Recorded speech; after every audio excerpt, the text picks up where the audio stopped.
Hello साथियों, नमस्कार। आपने देखना शुरू कर दिया आपका अपना YouTube channel DS Mishra official और आपके अपने चैनल पे एक बहुत ही खास और महत्वपूर्ण वीडियो के साथ हाजिर हूँ और आपका स्वागत करता हूँ। और यह वीडियो जो होगा वह संबंधित होगा कि बीते 1 नवंबर को जो बीपीएससी द्वारा आयोजित प्रधान शिक्षक और प्रधानाध्यापक परीक्षा का रिजल्ट आया है।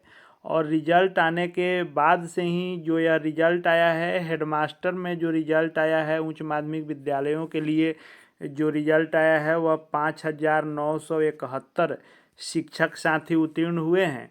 और साथ ही साथ जो प्रधान शिक्षक का रिजल्ट आया है उसमें कुल जो है 36,947 शिक्षक साथी उत्तीर्ण हुए हैं।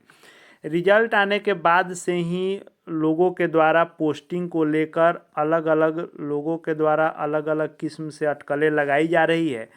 और बहुत सारे लोगों के द्वारा यह भी अफवाह फैलाया जा रहा है कि इसमें सबको ज़िला से बाहर किया जाएगा। तो कुछ लोग कह रहे हैं इसमें भी पोस्टिंग जो होगा वह दूर ही होगा, ज़िला नहीं मिल पाएगा।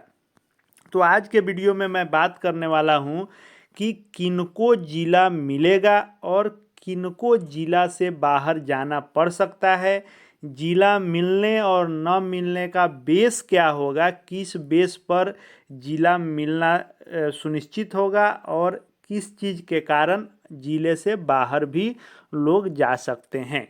इसी पर हम लोग विस्तार से बात करने वाले हैं। वीडियो में एक एक बिंदु पर हम लोग बात करेंगे। वीडियो आपके लिए महत्वपूर्ण होगा, अंत तक मेरे साथ बने रहेंगे। और यदि चैनल से अब तक नहीं जुड़े होइएगा तो चैनल को सब्सक्राइब करके बेल आइकन को प्रेस कर लेंगे ताकि आगे भी प्रधान शिक्षक और प्रधानाध्यापक से जुड़ी हुई हर एक महत्वपूर्ण छोटी बड़ी एक एक अपडेट और सभी महत्वपूर्ण वीडियो यहाँ आपको देखने को मिलेंगे।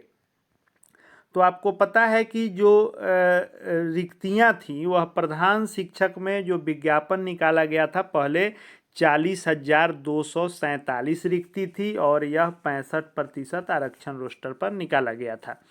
उसके बाद जब रिक्ति में संशोधन हुआ, मर्ज डिमर्ज के कारण रिक्ति 37,943 हो गई और यह 50% आरक्षण रोस्टर पर है और इसी पर रिजल्ट घोषित किया गया है।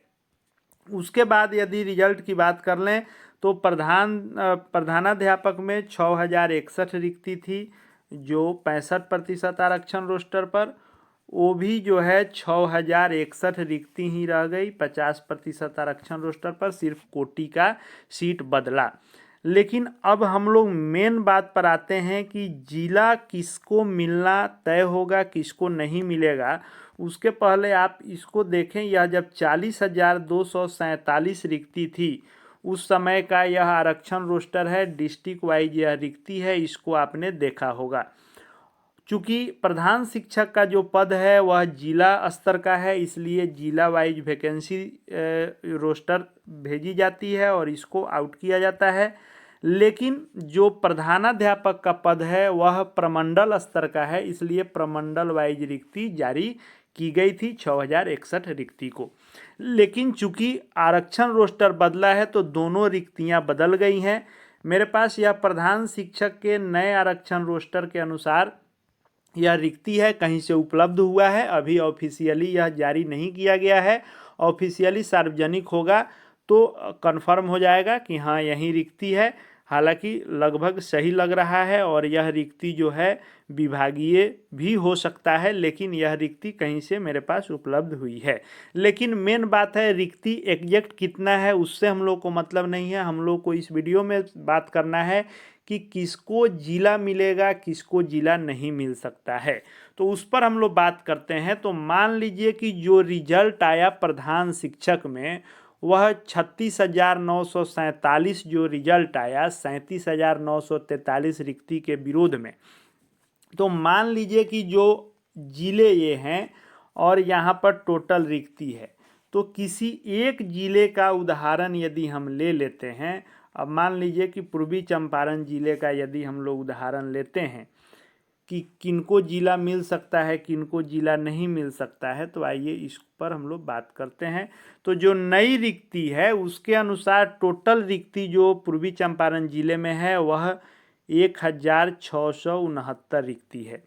यह कैटेगरी वाइज है, UR female, EWS female, BC female, EBC female, SC female, ST female और डब्ल्यूबीसी जो आरक्षण रोस्टर है, इसको हम लोग देख रहे हैं। अब किसको जिला मिलेगा, किसको जिला नहीं मिलेगा, तो 37,943 पद में जो 36,947 रिजल्ट आए हैं, उसमें जिला वाइज कितने शिक्षकों का रिजल्ट आया है, यह सभी जिलों में काउंसलिंग के पूर्व वह लिस्ट आयोग से आ चुका है शिक्षा विभाग में, और रिजल्ट में से जिला वाइज निकाला जा रहा है, और वह लिस्ट बहुत ही जल्द सभी जिलों को मिलने वाला है कि किस जिले से कितना लोग इस परीक्षा में उत्तीर्ण हुए हैं। वह जैसे ही उसको जारी किया जाएगा उसको भी लेकर के आऊँगा और बताऊँगा कि किस ज़िले में कितनी रिक्ति है और कितने लोग उस ज़िले के पास हैं। लेकिन ज़िला मिलने न मिलने की बात करें तो मान लिया जाए कि 1,669 रिक्ति है अपने ज़िले में। अब UR फीमेल की बात करें तो 234 और मेल की बात करें तो 434। तो जो पोस्टिंग होगी वह स्वाभाविक है कि जिला में जितना रिक्ति है उतना ही होगा और आरक्षण रोस्टर के अनुसार ही होगा।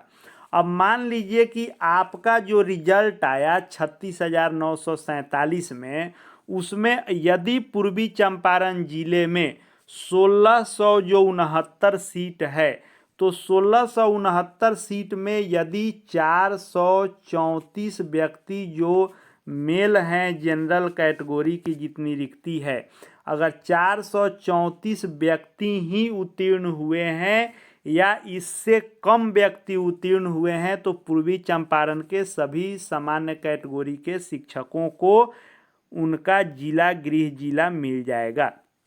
वैसे ही महिलाएं हैं तो 234 ही उत्तीर्ण है या उससे कम है तो उनको गृह जिला मिल जाएगा।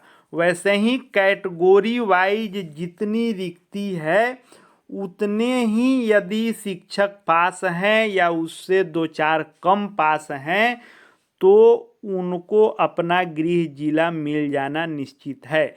लेकिन किनको जिला से बाहर जाना पड़ सकता है, तो मान लीजिए कि 1,669 रिक्ति यदि पूर्वी चंपारण में है और पूर्वी चंपारण से 1,800 लोगों का रिजल्ट आ गया है। अब रिजल्ट कैसे आ जाएगा, तो स्वाभाविक है किसी ज़िले से अधिक लोग पास हो सकते हैं, किसी ज़िले से कम लोग हो सकते हैं पास। फॉर्म भरने वाली की संख्या सीटों से बहुत अधिक थी। तो यदि 1669 लोग जो हैं, इस 1669 लोगों को अपना जिला मिल जाएगा, लेकिन बाकी जो ये रेस्ट बचेंगे, इन रेस्ट बचे लोगों का जो 131 लोग बच जाएंगे, इनका दूसरे जिला में होगा। जिस अगल बगल के ज़िले में कम रिजल्ट आया होगा वहाँ के लोगों को वहाँ इनको एडजस्ट किया जाएगा। यह टोटल पर हम बात किए, लेकिन यह कैटेगरी वाइज भी वैसे ही होगा कि 434 व्यक्ति का होना है अपने ज़िले में सामान्य पुरुष में, तो 434 के बदला यदि 440 व्यक्ति जनरल मेल में पास हो गए हैं तो 434 वाले शिक्षकों को अपना गृह जिला मिल जाएगा, जबकि जो 6 शिक्षक बचेंगे उनको दूसरे जिला जाना पड़ सकता है। ऐसे ही कैटेगरी वाइज आप देख लीजिएगा। मान लीजिए कि बीसी जो मेल हैं, बीसी मेल की रिक्तियों की संख्या 130 है, तो यदि 130 या 130 से कम यदि रिजल्ट है तो सभी लोगों को गृह जिला मिल जाएगा। लेकिन 130 के बदले यदि 140 व्यक्ति का रिजल्ट है पूर्वी चंपारण जिले से, तो 130 व्यक्ति को बीसी में अपना जिला मिल जाएगा गृह जिला, लेकिन 10 व्यक्ति को दूसरे जिला में जाना पड़ सकता है। तो इसमें सीधा सा फॉर्मूला है कि कैटेगरी वाइज जितना सीट आपके ज़िला में है, यदि उतना ही उस ज़िले के शिक्षक पास हैं या उससे कम पास हैं, तो उन सभी को अपना गृह जिला मिल जाना है। यदि रिक्ति से ज़्यादा लोग पास हो गए हैं तो जितना रिक्ति होगा उतना लोग मेरिट सीरियल में जो ऊपर से आएंगे टॉप मेरिट से, उतने लोगों को उठा लिया जाएगा। जैसे मान लीजिए 434 लोगों का होना है और 450 लोग इस ज़िले से जनरल कैटेगरी मेल में पास हैं, तो इस ज़िले का जो मेरिट लिस्ट होगा वह 1 से लेकर के और 434 मेरिट तक जो होंगे उनको अपना ज़िला मिल जाएगा और बाकी जो रेस्ट बचेंगे उनको अगल बगल के ज़िला में जाना पड़ सकता है। तो ऐसी संभावना बहुत कम बनेगी, एका दुक्का लोग होंगे ज़िले में कैटेगरी वाइज जिनको दूसरा ज़िला में जाना पड़ सकता है, नहीं तो यह संभावना ना के बराबर होगी क्योंकि रिक्तियों से कम ही रिजल्ट आया है। लगभग 1000 रिक्ति खाली रह गई है, 996 के आसपास रिक्ति खाली रह गई है, तो 1000 कम लोग ही पास हैं। तो ऐसी संभावना कम ही बनेगी कि लोगों को दूसरे ज़िला जाना पड़े। हाँ, किसी ज़िला विशेष में बहुत लोग पास हो गए होंगे तो वहीं 10-20 का अंतर जो पड़ेगा उसी को एडजस्ट करने के लिए विभाग अगल बगल में पोस्टिंग करेगा। और यह जो है आपको सॉफ्टवेयर से होना है, आपसे विकल्प मांगा जाएगा, रैंडमली आपका होना है पोस्टिंग इसमें। लेकिन यह मान करके चलिए कि मैक्सिमम लोगों को अपना ज़िला तो कन्फर्म है। अब ज़िला के अलावे अनुमंडल, ब्लॉक या पंचायत या स्कूल कहाँ तक आपसे ऑप्शन लेता है यह देखने वाली बात होगी। आगे हम लोग बात कर रहे हैं, ऐसे ही हर जिले का उदाहरण के तौर पर मैंने बताया, ऐसे ही हर जिले का होगा। प्रधान शिक्षक का हमने देखा, प्रधानाध्यापक की जो रिक्ति है 6061, यह प्रमंडल वाइज है। तो इसमें पिछले बार जो बहाली हुई थी इसमें प्रमंडल का चॉइस मांगा गया था, तो प्रमंडल के चॉइस आपसे लिए जाएंगे, लेकिन ज़रूरी नहीं है कि प्रमंडल में दूसरे ज़िला में ही आपका होगा। प्रमंडल के अंतर्गत भी हर ज़िले की रिक्ति शिक्षा विभाग के पास उपलब्ध है। पिछले बार भी ऐसा हुआ है, लोगों को अपना ज़िला ही मिला है चूँकि रिजल्ट बहुत कम था।